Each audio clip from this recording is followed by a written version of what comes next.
Once upon a time, in the lively Nigerian village of Olumide, the people were known for their love of competitions. The most anticipated event was the annual palm fruit challenge, where the bravest young villagers climbed tall palm trees to collect the juiciest fruits. The person with the biggest and ripest fruit became the hero of the year. This year, a skinny, cheerful boy named Talo decided to join the competition. Talo was famous for his pranks and storytelling, but no one thought he had the strength or courage to climb a palm tree. Talo, you? Compete? Ha! By the time you reach the top, the tree will think you are another monkey, laughed Bio, the strongest boy in the village. But Talo had a secret plan. The night before the competition, Talo sat under a bright moon and whispered to Wai Araba, the village's mysterious white dove. Legend had it that Wai Araba could grant a wish if you made it laugh. Wai Araba, Talo said, if I win this challenge, I promise to share all the palm fruits with the elders and children. Will you help me? The dove tilted its head and cackled so loudly that it woke a sleeping goat. All right, little one, the dove said. But you must entertain me first. Talo danced, jumped, and tumbled until Wai Araba fell off the tree from laughter. The dove gifted Talo a single feather. Rub this on the palm tree, and it will guide your climb. The next day, as the drums of the competition began, Talo rubbed the feather on the tallest palm tree. To everyone's surprise, he started climbing faster than anyone had ever seen. But just as he reached the top, something extraordinary happened. The tree started shaking and talking. Why are you all so eager to pick my fruits without asking? The tree boomed. Now, you must answer my riddle, or I will keep my fruits forever. As Talo reached the top of the palm tree, he thought he had won, but the tree's booming voice startled him so much that he lost his grip. Down he slid, bouncing from branch to branch like a clumsy squirrel. He landed on the ground with a loud thud. The entire village erupted in laughter.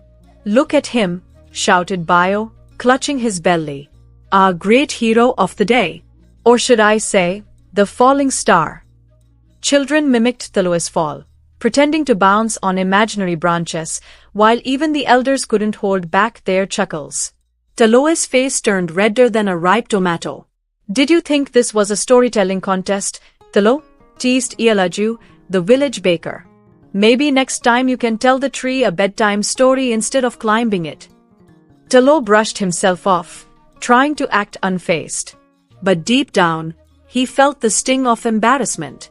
He stormed away from the laughing crowd and headed straight to Wai Araba, who was perched lazily on a low branch, preening its feathers. You tricked me, Talo accused, pointing a shaky finger at the bird. You said the feather would help me win, but instead, it made me the village clown. Wai Araba barely looked up. I gave you what you asked for, the bird said with a smirk. I made your climb memorable, didn't I? Memorable? Talo spluttered.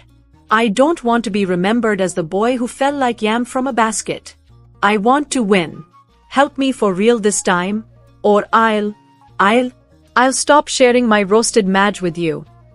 The dove blinked at him. Oh no, not the madge, it said mockingly, pretending to faint. Then it flapped its wings and landed on Talo's shoulder. All right, fine. You want to win? Here's what you need to do. But remember, real magic isn't about cheating.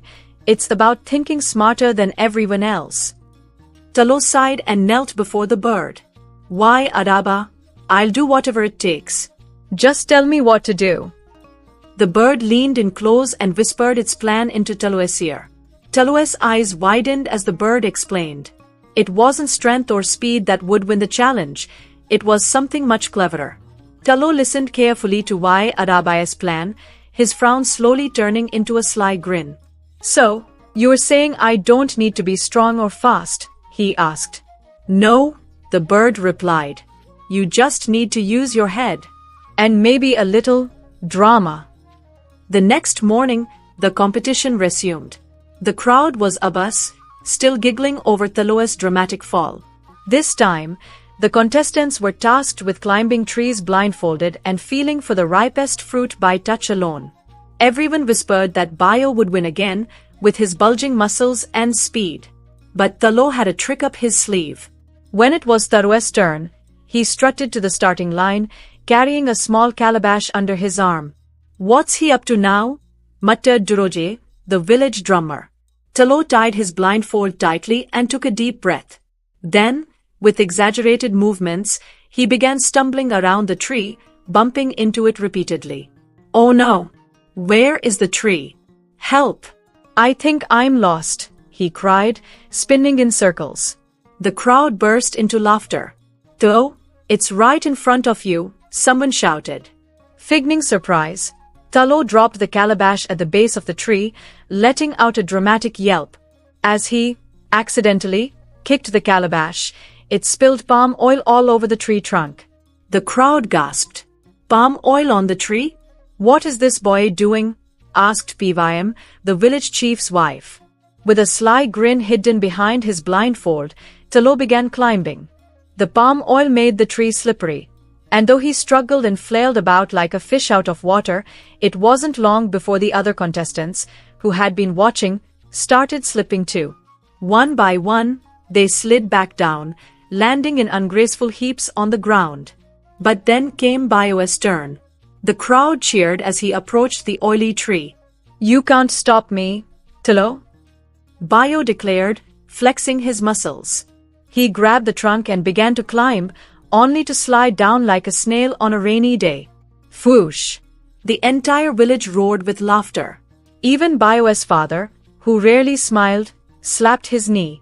Talo, still pretending to struggle, dramatically threw himself on the ground, pretending to faint. "Ah! This tree is cursed," he wailed. "It's too slippery." The chief stepped forward, raising his hand to quiet the crowd. "Though, what have you done to this tree?" he asked sternly. Talo removed his blindfold and scratched his head innocently. "Me? I didn't do anything." "The tree must have been sweating because of how hard everyone is working." The crowd erupted in laughter again. Even the chief couldn't keep a straight face.